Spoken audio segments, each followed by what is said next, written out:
Amara adalah seorang wanita yang mandiri. Usianya 34 tahun dan dia telah membangun bisnis ekspor furnitur dan kerajinan tangan dari nol. Dia pekerja keras, cerdas, dan tidak suka basa-basi.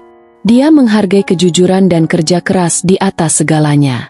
Dia menikah dengan Rangga, seorang pria yang terlihat ramah dan bekerja sebagai manajer di sebuah bank swasta. Mereka telah menikah selama 3 tahun.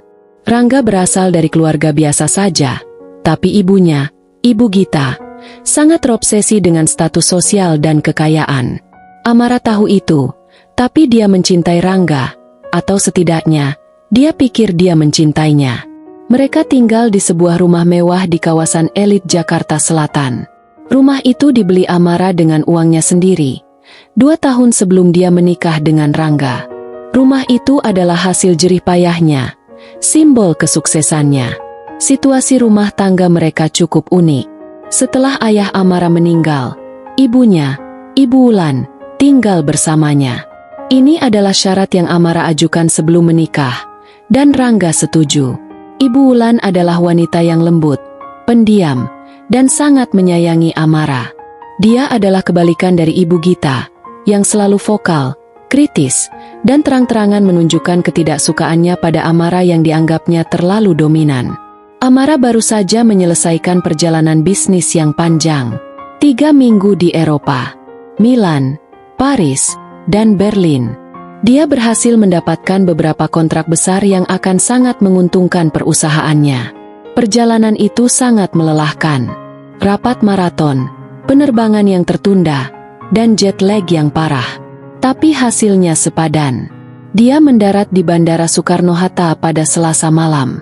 Tubuhnya terasa remuk, tapi hatinya lega. Akhirnya dia pulang.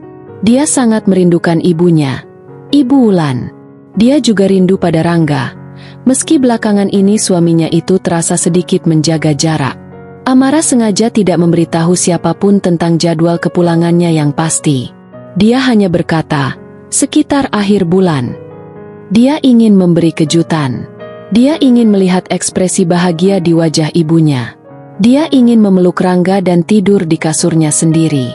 Dia mengambil taksi online dari bandara. Sepanjang perjalanan, dia memejamkan mata, membayangkan mandi air hangat dan secangkir teh jahe buatan ibunya. Taksi berhenti di depan gerbang kompleks perumahan mewahnya. Jam menunjukkan pukul 9 malam. Selamat malam, Bu Amara.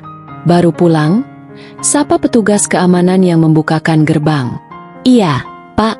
Terima kasih. Jawab Amara sambil tersenyum lelah. Taksi melaju perlahan di jalanan kompleks yang sepi dan asri. Namun, saat mendekati blok rumahnya, Amara mendengar sesuatu yang aneh. Bukan musik jazz atau klasik yang biasa dia putar. Ini adalah musik dangdut koplo, dengan volume yang sangat kencang. Suara bassnya berdentum-dentum, memecah kesunyian malam di kawasan elit itu. Amara mengerutkan kening. Taksi berhenti tepat di depan rumahnya. Amara membayar dan turun, menyeret kopernya. Pemandangan di depannya membuatnya tertegun. Gerbang rumahnya terbuka lebar.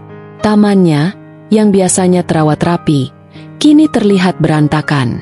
Ada gelas-gelas plastik dan puntung rokok berserakan di rumput. 2 mobil yang tidak dia kenali parkir sembarangan di jalan masuk, menghalangi garasi. Dan suara musik itu jelas berasal dari rumahnya. Pesta apa ini? Gumam Amara pada dirinya sendiri. Dia menarik kopernya melewati gerbang. Rasa lelahnya seketika bercampur dengan iritasi. Dia tidak ingat Rangga pernah menyebutkan akan ada acara. Dan mengapa harus musik seperti ini? Dia menggunakan kartu aksesnya untuk membuka pintu utama. Saat pintu terbuka, aroma yang menyengat langsung menerpanya. Campuran bau asap rokok kretek, parfum murah yang menyengat, dan bau minuman alkohol. Ruang tamunya penuh sesak. Puluhan orang, yang sebagian besar tidak dia kenali, memenuhi ruangannya. Mereka menari, tertawa terbahak-bahak, dan berbicara dengan suara keras, mencoba mengalahkan volume musik. Itu adalah keluarga besar Rangga. Paman, bibi, sepupu, keponakan. Semua ada di sana. Ruang tamu mewahnya yang bergaya minimalis modern kini terlihat seperti aula hajatan kampung. Koper mahal yang diletakkan Amara di lantai terbuat dari kulit. Seseorang hampir menendangnya. Amara masih berdiri di dekat pintu, tertegun. Dia memakai pakaian perjalanan yang nyaman, kaos oblong dan celana katun. Rambutnya dicepol berantakan. Tidak ada yang memperhatikannya. Mereka terlalu sibuk berpesta. Matanya mencari-cari. Dia melihat Sari, adik perempuan Rangga, sedang mengambil foto selfie di depan lukisan mahal yang dia beli di Bali. Sari memakai sepatu hak tinggi di dalam rumah, sesuatu yang Amara larang keras. Lalu dia melihat Ibu Gita, ibu mertuanya. Ibu Gita duduk di sofa bludru impor miliknya, tampak seperti seorang ratu. Dia tertawa paling keras. Yang membuat darah Amara mendidih adalah apa yang dipakai Ibu Gita. Wanita itu memakai jubah mandi sutra milik Amara. Jubah yang Amara beli di Milan minggu lalu, yang bahkan belum sempat dia pakai. Ibu Gita memakainya di depan umum, dengan kalung emas besar bergelantungan di lehernya. Mana Rangga? Dan di mana ibuku? Amarah mulai menggantikan rasa. Lelahnya. Ini bukan pesta. Ini invasi. Dia berjalan menerobos kerumunan. Beberapa orang menatapnya sekilas, mungkin mengira dia salah satu asisten rumah tangga yang baru. "Permisi," katanya tajam, mendorong seorang pria mabuk yang menghalangi jalannya. Dia melihat Rangga di dekat kolam renang. Suaminya itu sedang memegang botol bir, tertawa bersama paman-pamannya. Rangga terlihat menikmati perannya sebagai tuan rumah kaya raya. Amara tidak menghampiri Rangga. Prioritasnya adalah ibunya. Dia berjalan cepat ke paviliun tempat kamar ibunya berada. Dia membuka pintu kamar Ibu Wulan. Kamar itu kosong, tapi berantakan. Spray ibunya kusut dan ada bau rokok yang kuat di sana. Di meja nakas, ada asbak yang penuh. Ibunya tidak merokok. Seseorang telah tidur di kamar ibunya. Jantung Amara berdebar kencang. Rasa cemas yang dingin mulai menjalar. Dia kembali ke rumah utama. Dia memeriksa dapur bersih. Kosong. Hanya ada piring-piring kotor menumpuk di wastafel. Dia berjalan lebih jauh ke belakang, ke area servis, ke dapur kotor dan kamar mandi tamu di dekat kolam. Musik masih berdentum. Tawa Ibu Gita masih terdengar riuh. Lalu, Amara mendengarnya. Suara lain yang dia kenali. Suara Sari, iparnya. "Cepetan dikit dong, Bu. Lelet banget. Itu tamunya udah mau pakai."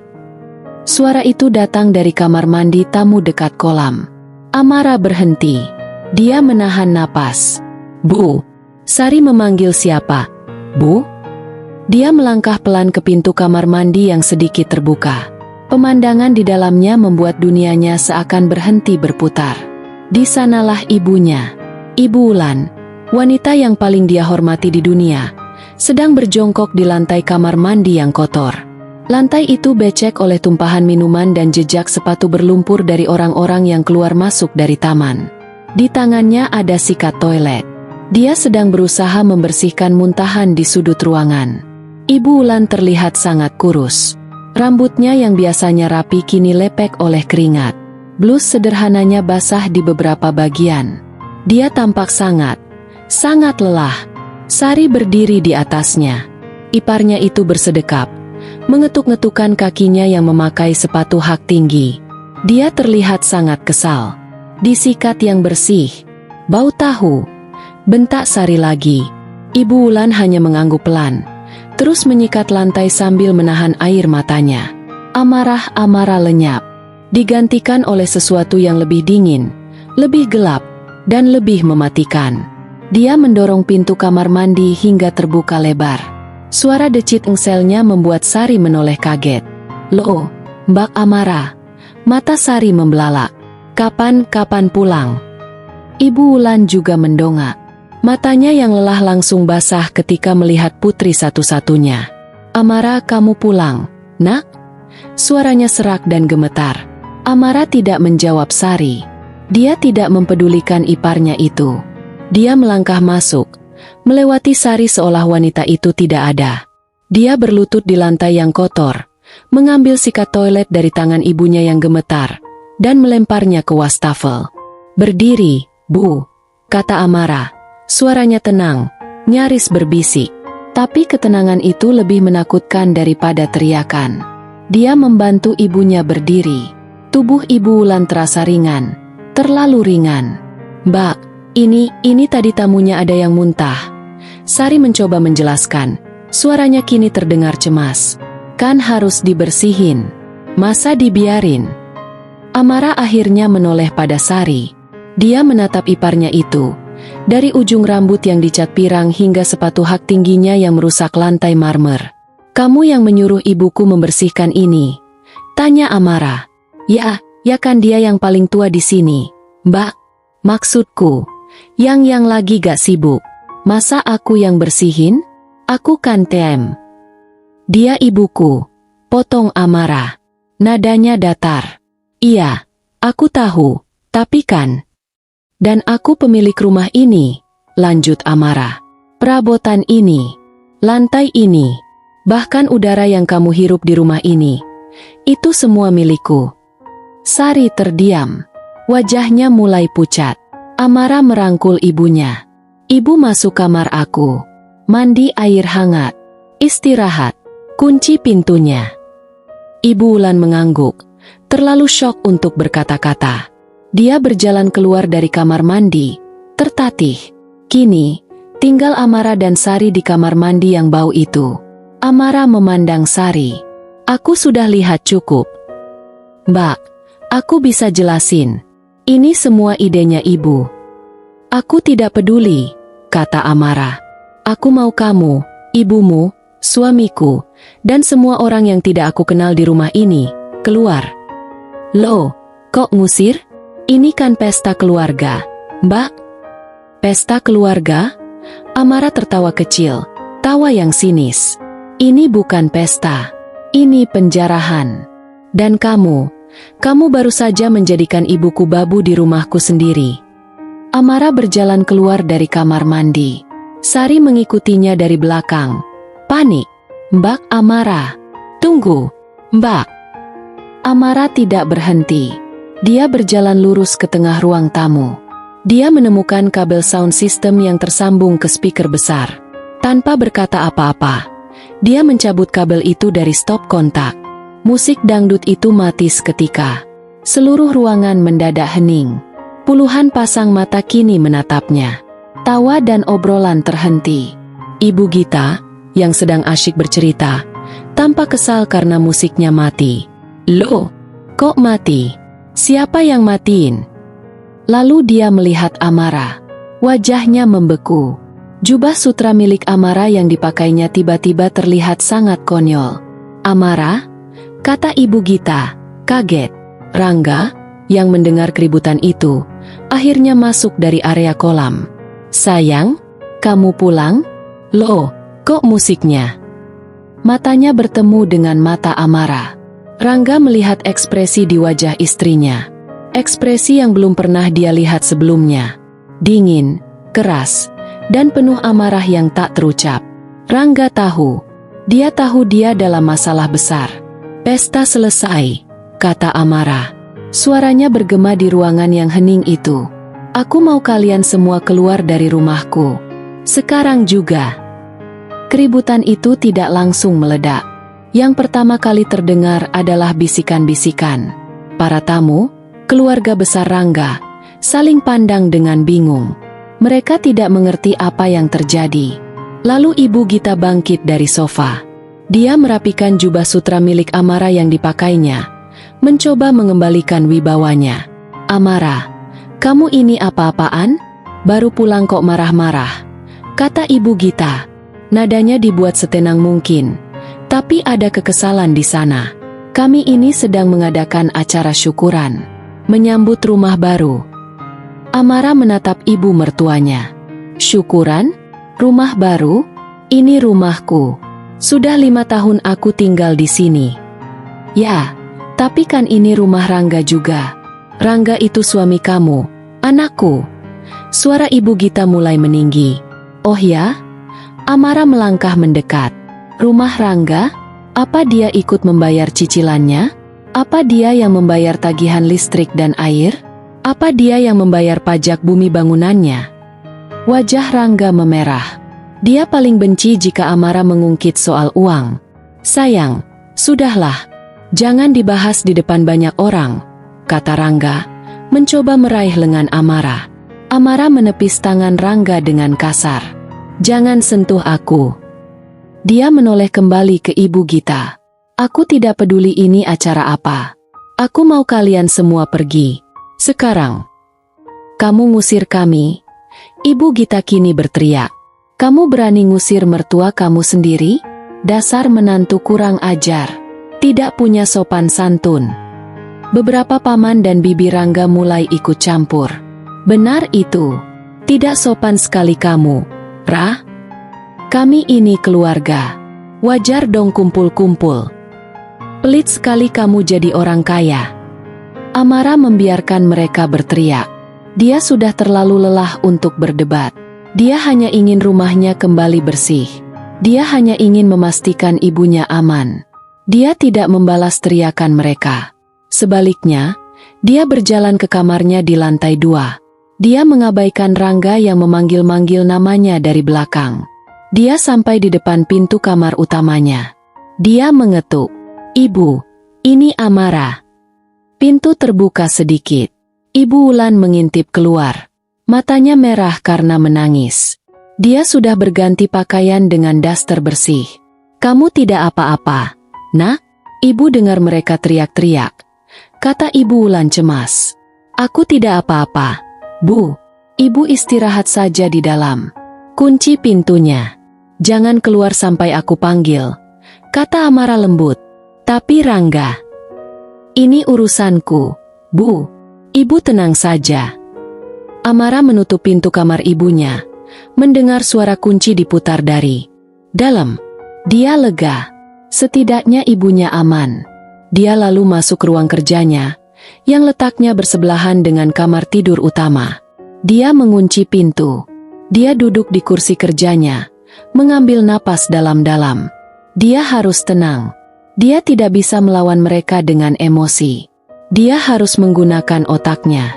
Dia menyalakan komputernya. Hal pertama yang dia lakukan adalah investigasi. Dia membuka aplikasi perbankan. Matanya membelalak melihat saldo rekening gabungan miliknya dan Rangga. Rekening itu hampir kosong. Padahal, sebelum dia berangkat, dia meninggalkan dana yang cukup besar di sana untuk biaya operasional rumah selama dia pergi. Dia memeriksa riwayat transaksi. Jantungnya berdebar kencang. Ada penarikan tunai dalam jumlah besar, berkali-kali. Ada tagihan dari butik-butik mahal, tagihan dari restoran mewah, tagihan pembayaran catering untuk pesta hari ini. Semuanya dibayar dari rekeningnya. Lalu dia memeriksa kartu kredit tambahannya yang dipegang Rangga. Tagihannya sudah melampaui batas limit. Puluhan juta dihabiskan dalam 3 minggu. Brengsek, desis Amara. Ini bukan sekadar pesta. Ini perampokan yang terencana. Dia lalu membuka aplikasi yang terhubung dengan sistem CCTV rumahnya. Syukurlah, mereka tidak cukup pintar untuk mematikannya. Dia memutar rekaman dari 3 minggu terakhir. Dia melihat semuanya. Hari kedua setelah dia berangkat, Rangga menjemput Ibu Gita dan Sari. Mereka datang membawa koper-koper besar. Mereka langsung menempati kamar tamu utama. Hari ketiga, dia melihat Ibu Gita memarahi Bei Inah, asisten rumah tangga yang sudah bekerja dengannya selama 7 tahun. Bei Inah terlihat menangis. Sore harinya, Bei Inah pergi membawa tasnya. Dipecat. Sejak saat itu, dia melihat ibunya, Ibu Wulan, yang mengambil alih semua pekerjaan rumah. Dia melihat rekaman di ruang makan. Ibu Gita dan Sari makan di meja makan, dilayani oleh Ibu Wulan. Ibu Wulan baru makan setelah mereka selesai. Itu pun di dapur belakang, seringkali hanya dengan sisa makanan. Dia melihat Rangga. Suaminya itu ada di sana. Dia melihat perlakuan ibunya terhadap Ibu Wulan. Dan Rangga tidak melakukan apa-apa. Dia hanya diam. Terkadang dia ikut menyuruh Ibu Wulan mengambilkan minum atau memijat kakinya. Amarah-amarah sudah mencapai ubun-ubun. Ini bukan lagi soal uang. Ini soal harga diri. Ini soal ibunya. Dia menyimpan beberapa rekaman penting ke dalam hard drive eksternal. Bukti perlakuan buruk mereka. Bukti bahwa ibunya dijadikan pembantu. Dia juga menemukan rekaman di ruang tamu 2 hari yang lalu. Ibu Gita sedang berbicara di telepon dengan salah satu kerabatnya. Iya, datang saja. Bawa semua keluarga. Anggap saja rumah sendiri. Ini kan rumah anakku. Sebentar lagi juga sertifikatnya ganti nama jadi nama Rangga. Si Amara itu gampang dibodohi. Yang penting kita baik-baikin saja di depan dia. Amara mematikan rekaman itu. Tangannya gemetar karena marah. Ganti nama? Jadi ini rencana mereka? Dia sudah mendapatkan semua yang dia butuhkan. Investigasinya selesai. Sekarang saatnya aksi balasan.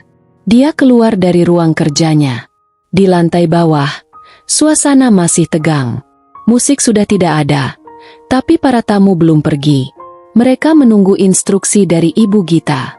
Ibu Gita dan Rangga sedang duduk di sofa, terlihat berdiskusi serius. Saat Amara menuruni tangga, semua mata kembali tertuju padanya. Nah, itu dia, seru Ibu Gita. Amara, sini, kita bicarakan baik-baik. Kamu tidak bisa seenaknya mengusir keluarga. Amara berjalan ke tengah ruangan. Dia menatap. Rangga, aku sudah periksa rekening kita. Rangga. Rangga terlihat kaget.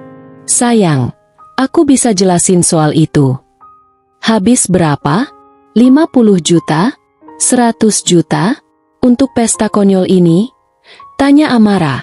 Suaranya tetap datar. Ini syukuran. Amara, bukan pesta konyol. Bantah Ibu Gita. Syukuran atas apa? Tantang Amara. Syukuran karena berhasil menguras rekeningku? Syukuran karena berhasil memecat asisten rumah tanggaku? Atau syukuran karena berhasil mengubah ibuku menjadi babu kalian? Kata babu itu menggantung di udara. Wajah Ibu Gita memerah padam. Jaga ucapanmu. Amara, Ibu Wulan itu kan memang tinggal di sini. Wajar dong dia bantu-bantu. Daripada cuma numpang makan tidur. Itu adalah kalimat terakhir yang bisa Amara tolerir. Cukup, kata Amara. Dia mengeluarkan ponselnya. Dia tidak menelepon polisi. Itu akan terlalu berantakan. Dia menelepon seseorang yang lebih efisien. Dia menelepon kepala tim keamanan kompleks. Selamat malam, Pak Kepala. Ini saya Amara, pemilik rumah nomor 17. Di rumah saya sedang ada kekacauan. Ada banyak orang tidak dikenal yang saya minta pergi, tapi mereka menolak. Saya minta Bapak kirimkan 5 petugas keamanan ke rumah saya sekarang juga. Ya, sekarang. Dia menutup telepon. Ibu Gita dan Rangga menatapnya tidak percaya. Kamu panggil satpam, desis Rangga. Kamu mau mempermalukan aku, sayang? Kamu yang mempermalukan dirimu sendiri, Rangga. Jawab Amara dingin. Kamu biarkan ibumu dan adikmu menginjak-injak ibuku di rumahku sendiri. Kamu itu sudah jadi istri Rangga. Ibuku itu ibumu juga. Teriak Rangga, mulai panik. Ibuku sedang mengunci diri di kamar karena ketakutan. Sementara ibumu sedang memakai jubah mandiku seharga 15 juta rupiah sambil menghinaku. Jangan pernah samakan ibuku dengan ibumu. 5 menit kemudian, 5 petugas keamanan berbadan tegap tiba di depan pintu. Selamat malam, Bu Amara. Sapa komandan keamanan. Selamat malam, Pak. Tolong bantu saya. Semua orang di ruangan ini, kecuali saya, adalah tamu yang tidak saya undang. Saya minta mereka semua keluar dari properti saya saat ini juga. Para petugas keamanan itu mengangguk. Mereka terlatih menghadapi situasi seperti ini. Bapak-bapak, ibu-ibu, mohon maaf. Atas permintaan pemilik rumah, kami minta bapak dan ibu sekalian untuk segera meninggalkan tempat ini, kata komandan itu dengan tegas namun sopan. Kerumunan itu mulai panik. Mereka tidak menyangka Amara akan senekat ini. Hei, kami ini keluarga. Kalian tidak bisa mengusir kami, teriak salah satu paman Rangga. Petugas keamanan tidak bergeming. Mereka mulai menggiring orang-orang itu ke arah pintu keluar. Ibu Gita dan Sari menolak beranjak dari sofa. Aku tidak mau pergi. Ini rumah anakku, jerit Ibu Gita. Bu, mohon kerjasamanya, kata seorang petugas. Tidak mau. Amara menghela napas. Pak, ibu yang memakai jubah sutra itu, dan wanita muda yang di sebelahnya. Mereka boleh tinggal 15 menit lagi. Sisanya, tolong keluarkan sekarang. Jika ada yang menolak, anggap sebagai penyusup. Perintah itu jelas. Petugas keamanan mulai bertindak lebih tegas. Satu persatu, keluarga besar Rangga diantar keluar pintu. Beberapa menggerutu, beberapa memaki Amara. Amara tidak peduli. Akhirnya, rumah itu kosong. Hanya tersisa Amara, Rangga, Ibu Gita, dan Sari, serta 5 petugas keamanan yang berdiri berjaga di pintu. Amara menatap ketiga orang itu. Rangga tampak pucat. Sari ketakutan. Ibu Gita masih terlihat marah. Baik, kata Amara. Sekarang giliran kalian. Amara, kamu benar-benar keterlaluan, kata Ibu Gita. Ibu, Amara menatap mertuanya. Jubah yang ibu pakai itu, tolong dilepas. Itu milikku. Ibu Gita terbelalak. Lepas. Atau saya suruh petugas yang melepaskannya. Dengan tangan gemetar karena marah, Ibu Gita melepas jubah sutra itu, melemparnya ke lantai. Di baliknya, dia memakai daster yang sudah kusam. Sari, lanjut Amara, tas yang kamu pakai, itu juga milikku. Letakkan. Sari, yang sedari tadi memeluk tas tangan desainer milik Amara, segera meletakkannya di meja. Bagus, kata Amara. Waktu kalian 15 menit. Ambil semua barang kalian yang ada di kamar tamu. Jangan ambil apapun yang bukan milik kalian. Saya akan periksa. Setelah itu, kalian pergi dari sini. Aku tidak mau pergi, bentak Ibu Gita. Rangga, kamu ini suami macam apa? Kamu diam saja istrimu mengusir ibumu. Rangga tampak tersiksa. Dia menatap Amara, lalu menatap ibunya. Sayang, kumohon jangan begini. Ini ibuku. Amara menatap Rangga. Ini adalah momen penentuan. Aku tanya sama kamu, Rangga, kamu pilih ibumu, yang sudah menghabiskan uangku dan menjadikan ibuku pembantu. Atau kamu pilih tinggal di sini bersamaku, dan meminta ibumu pergi. Rangga terdiam. Dia tidak bisa menjawab. Aku beri kamu waktu 1 menit untuk memutuskan, kata Amara dingin. Pilih. 1 menit yang Amara berikan terasa seperti 1 jam. Ruangan itu hening. Yang terdengar hanya suara napas Rangga yang memburu dan jam dinding antik di lorong yang berdetak. Ibu Gita menatap putranya dengan mata melotot. Sebuah perintah tanpa suara agar Rangga membelanya. Sari meremas-remas ujung bajunya. Terlihat ketakutan. Rangga menatap Amara. Dia melihat istrinya, wanita yang dulu dia kagumi, kini berdiri tegak dengan tatapan sedingin es. Dia tahu Amara tidak sedang bercanda.